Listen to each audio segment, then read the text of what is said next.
Welcome to the Dan Plan Podcast, the show that gives women like you a kick in the backside with love and the motivation that you need to build a profitable business that fits your life. I'm Kim Nagle. I'm Sandy Soderholm, and we are a mother-daughter duo. All are welcome at our table, so grab your favorite beverage, pull up a seat, and let's do the damn thing. In last week's episode, when we talked about having a morning routine, we also kind of dripped in the idea of having 3 non-negotiables you will actually do every day to stay motivated. And today we're going to be answering the question of why you need a plan to stay motivated. And it's really all about those 3 non-negotiable things that you will do. So today I have Sandy, of course, with me, my daughter, my business partner, and my motivator. Hi! If we're being real, you are a huge part of my motivator as well. I think we motivate each other, which is a beautiful thing and why we make a really great business partner. But anyways, I digress. So we are talking about having a plan to stay motivated. What? That's weird. You're planning to stay motivated? Who does that? Who plans to stay motivated? Well, We if you don't do. have a plan to stay motivated, it's kind of like if you don't have a plan to fail. So if you haven't set up your beliefs, believing that where you're going is where you want to land up, or you haven't decided what it's going to actually take to get you there, you're just sitting around like having a conversation with the Mad Hatter at a tea party. And you will never get off the dime, or you will keep grabbing at things. So, part of staying motivated, and Sandy, tell me if this resonates with you. Part of staying motivated for me is to have a plan, have a checklist that I can go, check, I did that. And then I did it again. And then I did it again. And I did it again. Or just to be able to see that I'm making progress. Yeah. I talked a little bit about that last episode too, about momentum. It really helps you to just see the forward progress that you're making. And for me, it's kind of like a little game. Like, oh, checked another one off. Okay, let's see how fast I can get to check this other one off. And then if I can possibly check the third one off and maybe sneak another one in, or maybe just be done with the day. If that's how my day is going to go, then I'm done even quicker. And it's great. And it feels like you're accomplishing something. And it makes you just feel good at the end of the day, doesn't it? Oh, it does. Who doesn't like a checklist that's got everything checked off on it? And then what do? You light a candle and sit down with a really good, maybe it's a glass of wine or a cup of coffee. I'll confess, and you know this for a fact, Sandy, and you can talk to it as well. I've been in business for 30 years, and I have not always had a damn plan. Okay? I have not. I know. It's full disclosure day. I have not had always had a damn plan. I would run after something that looked really good. I'd take on a client that I thought was going to be the best thing that ever happened to me. But I was just grabbing at things because I honestly didn't know what I wanted, what I wanted. And that's, there's a wonderful quote. I get to read the damn book again, right, Of Sandy? Can I? course. Okay. Of course you It can. comes from Like you said. Alice in Wonderland. And this is going to set the stage for our conversation today. And Alice is wondering where she should go. She's a very lost girl in many ways. Would you tell me, please, which way I ought to go from here? Asked Alice. Well, that depends a great deal on where you want to get to, said the cat. I don't much care, said Alice. Then it really doesn't matter which way you go, said the cat. So long as I get somewhere, Alice added as an explanation. Oh, you're sure to do that, said the cat, if only you walk long enough. That's the kicker in this. Having a plan, sticking to it, staying motivated, understanding why you have that damn plan is the key. Because other than that, you're just going to be grabbing at the next shiny object. It's Yeah. okay to just do that one thing. Mhm. I think I shared it yesterday after a fabulous work day. I love to end the day when I can say, "Oh my god, that was the best work day ever." I mean, Mhm. how wonderful is that? And that's what we want for all of our clients is that they get to the end of their work day and go, "That was awesome." And the reason my work day was so freaking awesome yesterday, this was a day of one non-negotiable. Nice. One thing that I was doing, and I stayed focused on it all day. I made incredible progress. And then today when you woke up, did you feel like you had to go back and do the same task you were doing yesterday, or did you feel like, "Okay, that was good enough for the time being, and now I can move on to the next thing?" When I woke up today, I already had my non-negotiable set last night. As we set it on our Nice. calendar, we set aside days that we're going to do specific things, and it's Today's a podcast non-negotiable. day. Podcast day. So today Yep. is podcast day.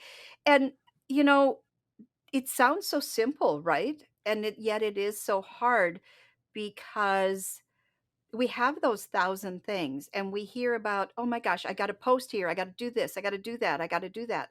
Well, if you're running around in circles doing a tad bit of everything, nothing gets done, to be honest. Amen. Amen. I'm a firm believer in this, and I feel like in some ways, even though you're my mom, I've kind of beaten this over the head for you for such a long time about focusing on one certain task, mastering it, accomplishing it, and then moving on because you are a true entrepreneur and you have so many brilliant ideas and you want to try so many different things. But sometimes just stepping back, even as an entrepreneur, and doing one thing at a time and then moving on is super healthy and beneficial for your brain. And we got to work, we got to keep my brain going good here. But I got to tell everybody, you raise these strong powerful daughters and And then what happens?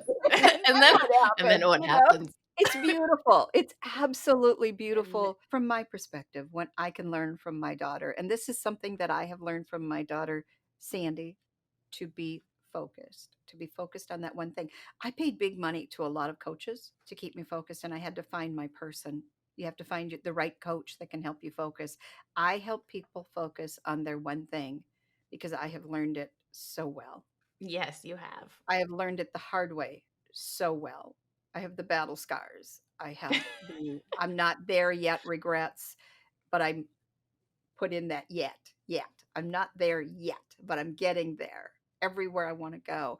And this is Yeah. where we start with everybody, right, Sandy? Where do you want to go? On Mhm. my call this morning with a client before we jumped on this podcast, my first question is, what do you want from this? What do you want from this? And unfortunately, this gal couldn't say. And that's okay too. For right Then now, you it's have to then okay. you have to sit and figure out what do you want and Yeah, really do some soul searching. And like when you coach the damn plan clients all the time, it always starts with the truth. So if you don't right, know right now, that's okay, but you have to go find it. You have to find what really lights you up, what makes you happy, what you want and need because we only have this one life, right?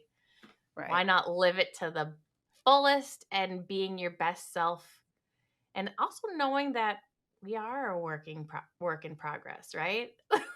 All of us are. Absolutely. The interesting part about it, this gal is 20 years my senior Yeah. that I was talking to, and she's still at it. She's still Mhm. a work in progress. And each one of us at different times of our lives have different things that we want. So for me, in my motivator, I put, I will live my life to the max until the day I die with no regrets. Guess what that takes? That takes a damn plan. Takes a damn plan. And hey, if I'm going to be taking motorcycle trips and I'm going to be traveling 3 months out of the year, if I'm going to be doing these things, it definitely takes a plan. It takes finances as well. Let's not forget that. Mhm. So when I say that in my motivator, the underlying piece was, what did I need? This is what I want. What do I need to make that happen? And those two things guide what your non-negotiables will be. every day. Every day. That's what a damn plan is. It's speaking your truth about what you want and what you need, and then deciding what you're willing to do and what you're not willing to do to make that happen. Those are the two most important things about the damn plan. Because, as we said, three non negotiables every day that you will actually do. Mm. Saying that, it makes me happy inside because it took me a lot of rough roads, a lot of going somewheres, Yeah. taking that really long walk. And like the Cheshire Cat said, maybe someday getting there. But Yes. that wasn't good enough for me. I put up a hard stake a number of years ago and said, "This is not the way it'll be. Enough. No Mhm. more." Boom. Yeah, and I think in order to, say yes, this is your truth. You're not doing this anymore. But like we said, you really have to. I think some keywords that you said, anyways, is you have to have one non-negotiables, so you will get these done. But number two, which is the biggest one, is they're actually doable. You can't say I'm going to I can't say I'm going to create a whole social media strategy. I'm going to do all of my posting for 3 months and I'm going to call a new prospective client in one day. That's more like 2 weeks worth of work. It has Mhm. to be broken down into tasks that I can actually accomplish within the confines of my work day, how Right. many ever hours that is that day. So really remember, don't beat yourself up over this plan. Don't make it too difficult. Just take three things that you know you can accomplish. And if you get four done, great. And if it's a one non negotiable day, like sometimes we have, okay. But just make sure you're setting yourself up so you know what your day is going to look like. So you're not going to random coffee dates when you know you need to get this done. Do the things that are going to get you closer to your goal, closer to the life that you want to live that is on your terms. And at the end of the day, I promise you, you will feel so good. Gosh, 100%. And you highlighted something that we need to repeat a bit. The Alice in Wonderland quote is perfect because any road will take you there Mhm. if you don't know where you're going. Right. But if you know where you're going, if you know what you want, what you need, what the end result you're trying to achieve is, then you can go back to your list of what you plan to do today or tomorrow and say, does this get me where I want to go? If it doesn't, I got to ask you, why are you doing it? Why are you doing it? And you mentioned the random coffee date. I love a good coffee date. Oh Lord, I'm all over a good coffee date, especially to be in person, maybe with on a beautiful deck someplace, having a great cup of coffee. You know the feels. But this is the hard part about being that solopreneur is if you were supervising someone to do this job that you're trying to do, would you say the coffee date's a great thing to go on? Or would you say, you know what, maybe you could make that a Zoom call and, after the work is done, set up a coffee date? Is this Yeah. coffee date going to get you business?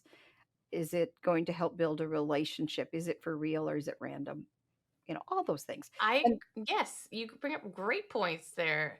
But also, sometimes as a solopreneur and you're like stuck in your little bubble, sometimes if you were a supervisor, you'd be like, yes, get out there and get some human interaction. Go be inspired because that's also what you need as a business owner, right? You need to get yeah, inspired. So it doesn't always have to be blinders on. Is this going to get me money? Is this going to That's a huge part of running a business. We know this, but also sometimes filling your cup and hmm being human hmm also is. But don't do them like excessively. Of yeah, yeah. course. Everything in moderation, right? Everything in moderation. But I think, here again, I mean, this conversation really is as it evolves today. I love it. And it brings up some things that I think also should be mentioned. Well, number one, there's no one size fits all for how you're going to stay motivated. There's no one size fits all for how to run a business. There's no, you must do this. It's you being mindful and asking the Mhm. question, do I need a break? Do I need to go out there into a creative space, or am I just going out to that creative space to procrastinate? Mhm. I mean, two different things. Yes. So I mentioned I'm the queen of excuses. I didn't use the word queen, but you know me, I really can come up with an excuse a day, and I challenge anybody to come up with an excuse that I have never made, because I think I've made a lot of them. And what this whole idea of having a plan, having 3 non-negotiables, knowing what I want, knowing what I need, knowing what I'm willing to do, and having those 3 things I'm going to do every day has been enormously powerful in my work, because it just keeps me mindful of Mhm. why I'm doing what I'm doing. Not to be that, supervisor of myself that keeps me blinded, like you say. That's no good either. But to just be mindful Mhm. and also give myself grace. So I love this. Yes. Did we answer the question, Sandy, about whether or not you need a plan to stay motivated? Oh, for sure. Have you been listening, viewer or listener? Have you been you know what it is? The answer is yes. Yes, you do. It's the reason I wrote the damn plan in the first place, is because all too many women, especially, were starting businesses and not considering what they really wanted and what they really needed. And those are the two foundational pieces. And once you know those, your non negotiables will become clear. And once you see the pathway through having a damn plan, and a damn plan isn't a 900-page business plan, people, sometimes it's a to do list. Yep. But having a damn plan that'll get you there, so you're not wandering around behind the Mad Hatter, Mhm. is everything. That is honestly what keeps me motivated. When I can see the map, when I can see where I'm going, I'm going, well, that's not that far away. I can do that. I can do that. This has been such an awesome discussion. So far we've talked about what motivation is. We've let everyone in on our secret but not so secret way of staying motivated, which is the kick-ass motivator. Hmm. And we've talked about our morning routine to staying motivated to get us set in the right mind space to continue to get closer to our goals. And today we talked a little bit about, do you need a plan to stay motivated? Which I think we both agree is a resounding Yes, yes. yes. So, next episode, we're going to talk about what's actually killing your motivation, because we have found some significant motivation killers in our business that we'll definitely talk about and let you in on, and maybe you can learn from us and see the red flags if they're popping up in your business and go a different direction and try to stay as motivated as possible to get that money. I kind of feel like next episode is going to be our defense against the dark arts for those Harry Potter fans out there. So subscribe to this podcast to get the kick in the backside that you might need, and to stay motivated to grow the profitable business that you want.